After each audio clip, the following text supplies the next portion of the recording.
There was a time in the life of the prophet Elijah when a lot of prophets were killed by the queen Jezebel.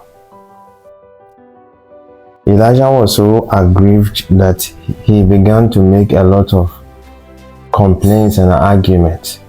But the conclusion of what happened was the fact that God revealed to him that it is not so, because he thought all the prophets had been killed. That was the understanding based on what he heard, that everyone is dead with the exception of him. And he also wanted to die. But God revealed to him that there are other people. He revealed to him there is another set of prophets who have not been harmed with what went on. So what point am I trying to drive home?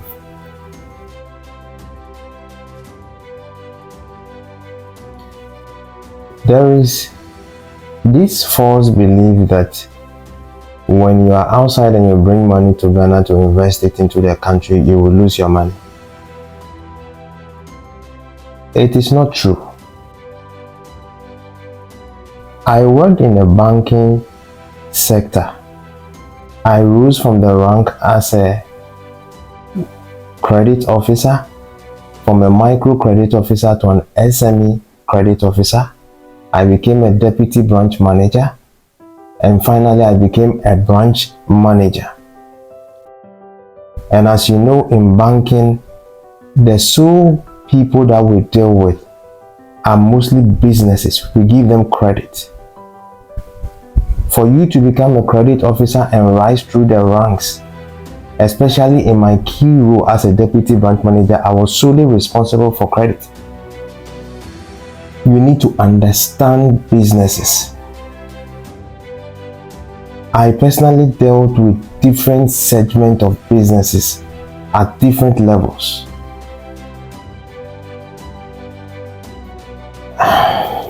I'm giving you this background because I'm going to talk about something, and I need you to understand that I'm not talking about hearsay something, but it is a fact. I moved to several branches, but one particular branch I would want to talk about, which is the branch in Accra, Ukanshi, in Accra. About 60 to 70% of the customers I dealt with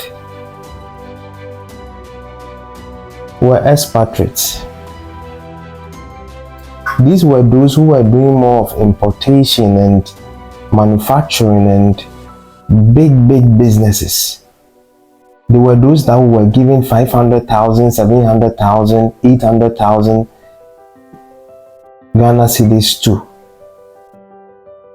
About 60 to 70% of them were expatriates. Because when you are giving credit, I want to understand your background. Where are you coming from? When you listen to them, they narrate their story about how they moved out of the country. Some of them went to do security work. There's a particular customer that I would want to refer to. I'll not mention the name, but I admire this customer.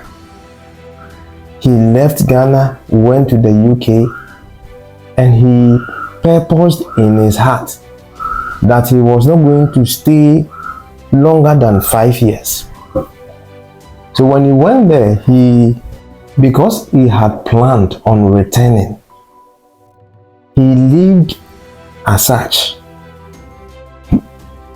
He had a job as a security officer. Whilst he was doing that job, there were several incidences where some of his colleagues who were Ghanaians, because most of the people working in that company were Ghanaians. Oh, today we cannot come to work. Can you cover us? Then he will cover them and take the money that is supposed to be his. And according to him, a time came that he was now living on the premises because he's always on duty. Anytime anybody will not be able to come to work, they will call him there because it's always there and he will cover them up. But he endured all these things because of what he has set himself for. After some few years, he gathered enough money and began his transition. He began his transition. The word is it's a transition.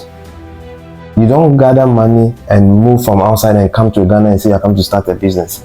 You need to start a process. Just like you are doing your corporate work that you want to end, you want to stop it. You don't just get up one day and say that you are resigning from your corporate work to start a business. You will fail. There is a transition that you have to go through. As time goes on, I will begin to bring such people onto this platform for them to share their stories of how they transitioned into Ghana and how they are making it. Because as part of the credit processes, I had to visit this man's house, the businesses that he has built. And he's a man that is doing very, very well in this country. There are several customers. As I'm telling you, about 70%, 60 to 70% of the customers I was dealing with were expatriates. So why do you think that anybody that brings money into the country to invest in business loses it? It is not true. It is not true. Those who are doing even bigger businesses in this country are people who went outside and then returned. It is not true. Don't be deceived. I've dealt with several businesses and I'm telling you on authority that many of them are people who have traveled and returned back to do their businesses. But you have this false impression and information. You heard somebody's story. Master, the fact that people are divorcing doesn't mean that we do not marry. It is not so. It is not so. My boss, I'm here to tell you that people are returning to Ghana and they are making it here. There are people who have gone there, returned, and have built businesses, and they are doing so well, living at peace. Living at peace. You don't need to continue that 9 to 5 job under that harsh, unattainable condition for the rest of your life. If you want to return to the country, there are several Ghanaians who have managed to do that. It is possible for you to do it. It is a fact. There are several, not one, not two, not three. There are thousands upon thousands of Ghanaians who have transitioned and are running their businesses. They are in Ghana and they are being treated as kings. I'm saying this thing because I have seen it with my own eye. People who were washing bowls out there, washing bowls and cooking, sweeping roadsides, casual workers, factory workers, they return and establish businesses in Ghana and then they are worshipped as kings. My friend, I'm here to encourage you, to let you know that there are thousands of Ghanaians who have managed to do that transition. And I'm here to expose you to some truth that you need along that journey, because it is possible. So today I want to share with you how these people managed to do it. Your colleagues outside, how they managed to do it. When you follow this, you will be successful. First of all, they had a mindset, which I have shared in my previous video about the reality of starting a business. If you have not watched it, I would encourage you to watch it because you need it. Don't start a business within the country without watching my video on the reality of starting a business in Africa. Go through my YouTube content videos, you will see it. They had this understanding, like I said, when you initiate the process of starting a business, you need to understand that you have brought into existence a new entity. This entity does not have features. It cannot survive on its own. It's going to depend on you for everything. You can liken it to when a man and a woman brings forth a baby into the world. It is similar. There is no difference. That baby needs attention 24 hours a day because it is not independent. It depends on you for everything, from water to food to bathing. Even the baby of itself cannot even move from point A to point B. It is similar to when you establish a business. That business cannot do anything of itself. You are always the first employee. You will do things that under normal circumstances you will not do. You will have to take care of the business. Trust me, you will have to do everything for the business. For how long? It depends on the nature and the kind of business that you are doing. But you need to have this understanding before you decide to open a business here within the country. You don't stay there and decide to open a business here in Ghana. The very moment you understand this truth, you are 50% already through. Like I said, your business is young. It's at its infancy stage. It needs attention. You need to be there. Now, per the stories that I heard from the others, they were always having somebody who was taking care of the business that they started. Hello. So a video will be done on because I'm aware that one of the major challenges you guys are facing is having someone who will be able to, handle the business whilst you are not around. That's the person who will manage your business for you. It's a problem that cuts across.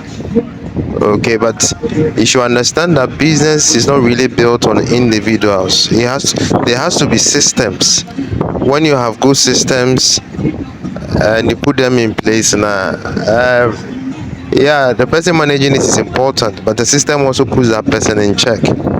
So I'm working on a video that will address that aspect, and I believe that when you follow those processes, irrespective of who handles the business whilst you are away, you'll be able to manage the business effectively, so that if there is any lapses, you'll be able to identify it quickly and resolve the issue immediately. Finally, I also want to draw your attention to the fact that the issues you guys are facing, that's the human power, that's the manpower, the Ghanaian African attitude, okay, in terms of you leave a business for someone and you think you trust the person and then the person disappoints you. It's something that cuts across on everyone, every entrepreneur. Trust me, there is no entrepreneur within the country who has not faced those issues. We all faced it. We have been facing the same thing. Okay, the expatriates, those who have come and they have managed to stay within the country, they face it. Myself, I've faced it on several occasions. Theft. Okay, theft. There are some that I've had to report them to the police and all this sort of stuff. Okay, so I just want you to understand that it's something that cuts across. Okay, but there are still people doing businesses within the country and they are doing very well. So the issue is not about the fact that there is something like that. There is, and it exists over here. Okay, but so the question is that how do you overcome such issues? Because in life, those who are able to move forward are those who are able to identify problems and resolve and move past those problems. Okay, so like I said, businesses are not really built on individuals. Okay, individuals will only account for about 25-30% or maximum 40% of in terms of of how effective the business, but it has to do with systems. Okay, it has to do with systems. Put systems in place that will ensure that lapses do not occur, mismanagement do not occur, and at the same time, if there is something like that, you'll be able to identify it immediately and resolve it. We are in a day and age that you don't need to be around where your business premises. When you come down, you establish it and you leave. Now you should be able to monitor the activities of your business day by day, week by week. You should be able to know what's going on. Okay, yeah, so I'll be having a series on those issues, and I will take you through. The good thing about my experiences has to do with the institution that I worked in. It was an institution that has strong procedures and systems. Okay, I think that was one of the best benefits I had. Okay, so I also have a business that I'm running that, trust me, I can be away for almost 2 weeks and everything is running. 2 weeks, 3 weeks, and I don't need to be present because the systems have been put in place that there are checks and balances. There are checks and balances. So that even from my remote place, I'm able to see what's going on, and if there is any lapses, okay, I'm not saying that it doesn't come, but immediately there are lapses, I'm able to identify it and resolve it immediately. And I also want to indicate that I'm not denying the fact that some Ghanaians try and establishing businesses within the country, and then for whatever reason they are not able to succeed. This has nothing to do with you being an expatriate or whatever. It has to do with the nature of business. It has to do with the nature of business. People go into business, not everybody that succeed. Okay, so the fact that, and I also want it to be very clear that business is not about money. It's not about maybe I brought $50,000 or $30,000, so you are expecting that because you have money the business should succeed. No, it goes beyond that. Money is just the foundation, but there are many things that goes into it, which is the purpose of this channel. Okay, that's those things will be exposed for you to know, so that it becomes a guidance for you to know, so that whatever you are doing from a position of knowledge. Okay, so it's not about just the money. It's not just about the money. Okay, it's not just about the money. So you should have those things in mind. Okay, the whole purpose of this video is just to create an impression and awareness that unlike popular belief that when you bring money into the country you lose it, there are several thousands of Ghanaians who are making it big time here, who are living some lives that they would never have been able to live out there. Okay, as you can see, today is a Friday working day, and even myself, I'm at the beach side. I'm not alone. You can see there are other people around. I've spoken to a couple of them, and many of them are business owners. Okay, they are business owners and they are relaxing. And then there's one expatriate guy in it, and I just had a short discussion with him, and master, he's enjoying life here. So Charlie, it's possible. It's possible. It's possible. I'm not saying it's going to be easy, but trust me, when you take that step and you're able to do the transition and you return, you will truly be blessed. The man whom I shared his story earlier about being a security man, he was with his wife overseas. Now, when the time was right, he made his wife return back to the country. And then he himself also joined his wife. He started a business. He stayed for 2-3 months, rented a place, put the place in order, and he also remained for a while. Getting to the 3rd month, the wife took over. He returned back. He worked, and like I said, I've said in my previous video, he continued to work to pump money into the business, because when you start a business, just like a baby, you would need to feed it. it cannot do anything for itself. It will take some time before you begin to make some form of money and profit. So you need to have a stable source of income that you'll be injecting your funds into it from time to time. So he went back and his wife took over the business. The business was not making profit. According to him, he took almost about 5 to 6 months before they were able to break even. So along that time, he kept on sending money to pay for the bills and all whatever he had to do, and also to buy more stuff into the shop. Eventually, the business became sustainable in the sense that it was able to pay for its own bills, and then it made some level of profit. Then one thing led to another. The profit began to increase. He gave himself a certain threshold that if the business was able to make about 20,000 Ghana cedis a month net profit, he would return. He stayed for an additional 1.5 years after the business was established. After 1.5 years, he attained that goal. He left the UK, came back to Ghana, joined the wife, and they have built an empire.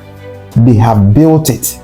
I personally have seen the shops. He has built multiple shops in Kasua, in several areas. So I need you to take note of this very important point. When you initiate your business into existence, you have brought forth a new baby.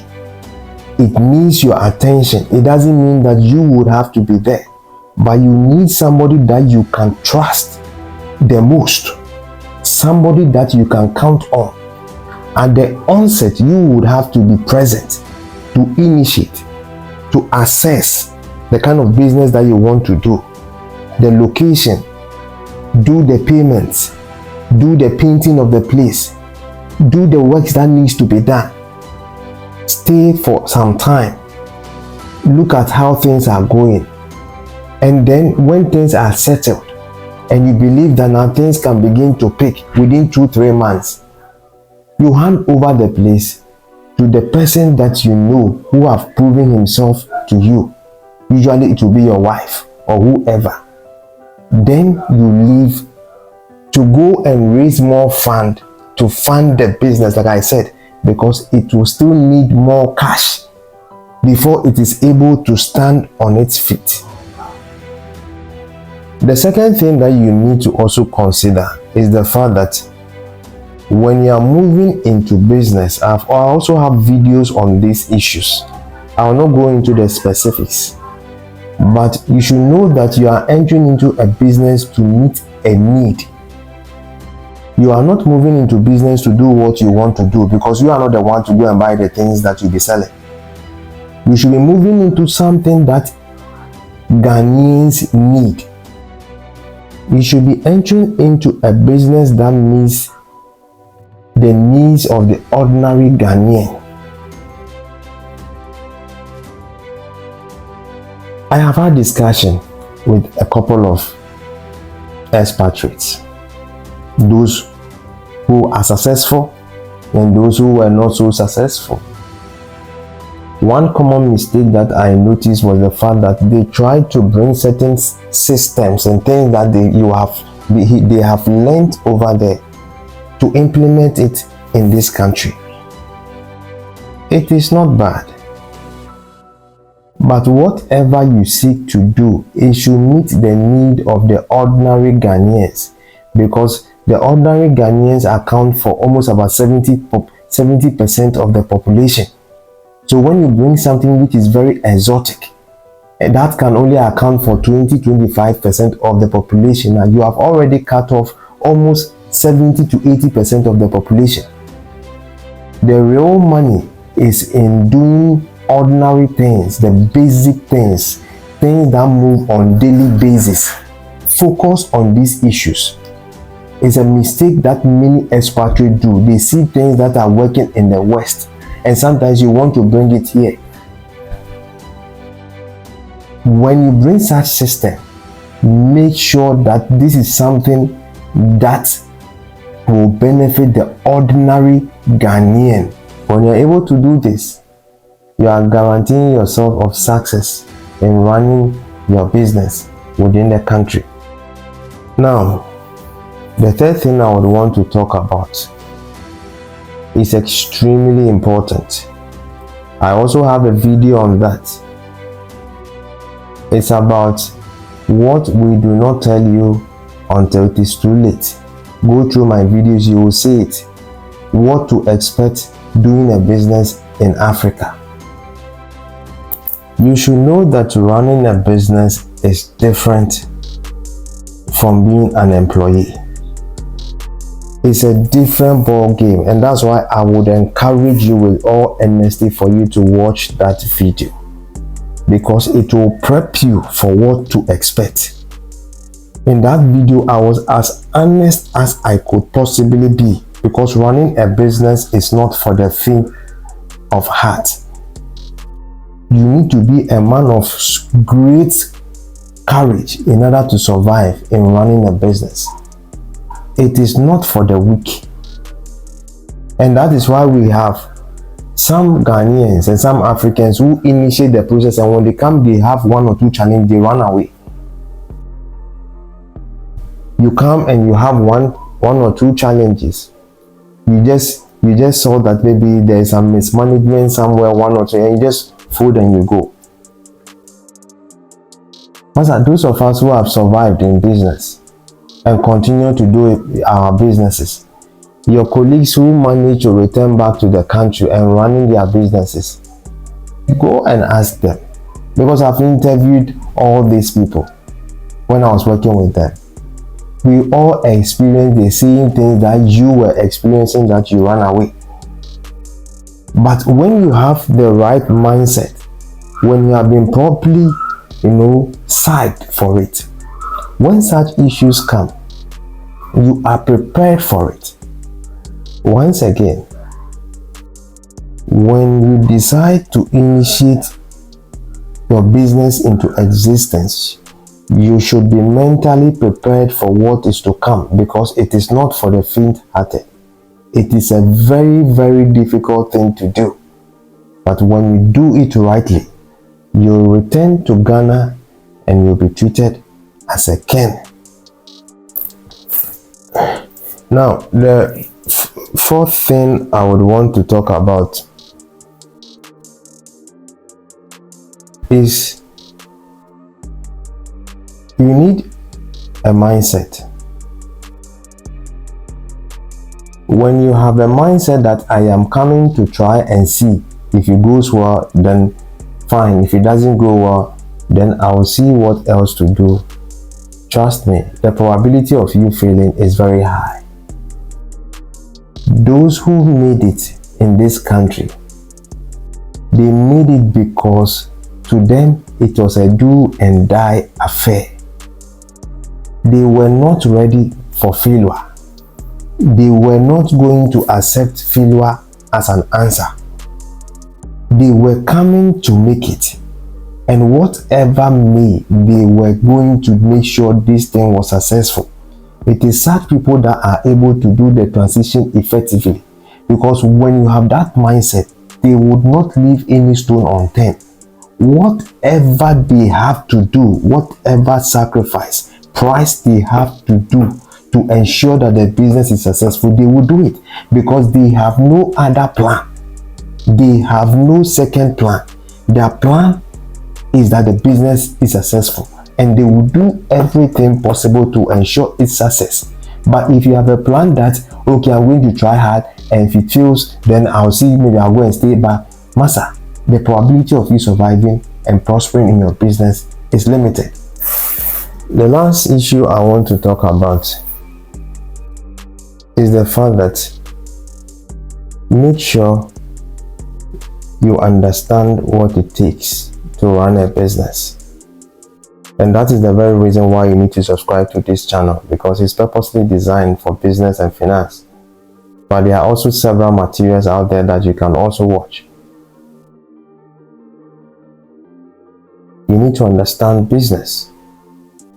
You need to understand how to put structures in place, systems and procedures. You need to understand how to manage people management, dealing with people, the do's and don'ts in business. You need to know all these things.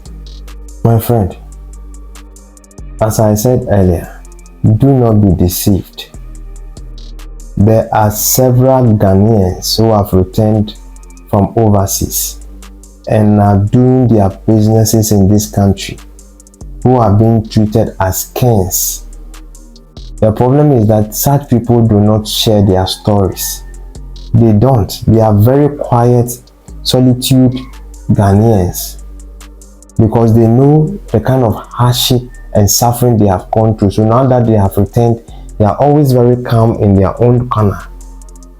But I will do my very best so that these people will also begin to share their stories, because I believe they not sharing their stories creates this false impression within the society that when you bring your money here, you lose it. Those who lose their money, they lose it because they do not do the right thing. They either do not understand some of the things they were supposed to understand, and then they make mistakes which they are supposed to learn of. You make mistake, you fall, but you rise again and move forward. Now, I would encourage you to subscribe to this channel, because this is a channel that is meant for Ghanaians and Africans, for their education,